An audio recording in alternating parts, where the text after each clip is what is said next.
Welcome back to Kenny U-Pull. Today our how-to video is on how to remove a door. You'll see it's pretty straightforward, only takes a couple tools.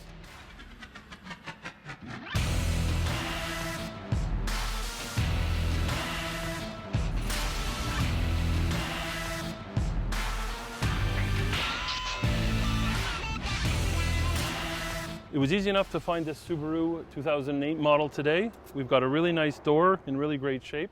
In this case, the fender was off, so it would be cheating to just pull the 4 bolts right here, but I'm going to show you how to do it from the inside like you would have to if the fender was in place. So before any project, you're always best to look at the tools you'll need. In this case, it's a 12mm wrench and a 10mm socket. So in the case of a front door, you have this part that holds the door open. So you'll want to remove that first. In this case, it's a simple 10mm ratchet. Be able to take that off. You're better to start with this instead of the hinges, because once your door starts to come off, you need to be able to lift it right off. Normally a 12mm socket would be good to get at the bolts, but I don't really have enough space, so a wrench will be a better fit in this case. So I have 4 bolts here to remove. 2 at the top. At the bottom I have 2 more.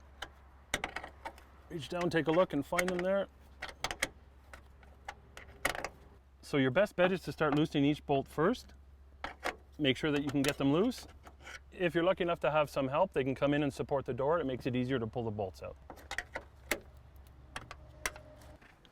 Like with all of our parts, make sure you just take what you need. If there are any parts you don't need, remove them and leave them with the vehicle. That way they're there for the next time. You may need them or someone else might.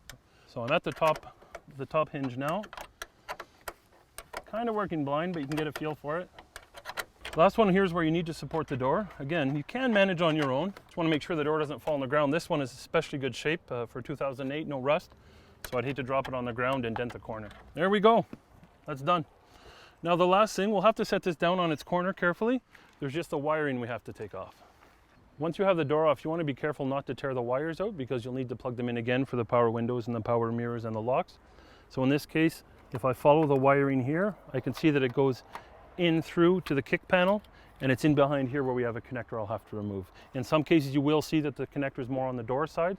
Every vehicle is a little bit different, so you'll just have to follow the wires and see which end you can unplug. So if I follow the wires through, I see that they arrive right here at this connector. Pull the little panel down a little bit. Should be able to pull that off right there. And then there's a clip. If I apply here, should be able to separate that. It's been plugged in since 2008. If you have an older vehicle, it can take even longer. And there we go. Now that it's disconnected, all you have to do is thread this through. You just want to make sure that you don't pinch the wires because you'll need to plug this into your own vehicle. And there we go. This door's off, ready to go. Now you see how easy it is to pull a door at Kenny U-Pull and save hundreds of dollars over the price of getting yours repaired or replaced elsewhere. Make sure you think of Kenny U-Pull for all your car repair projects.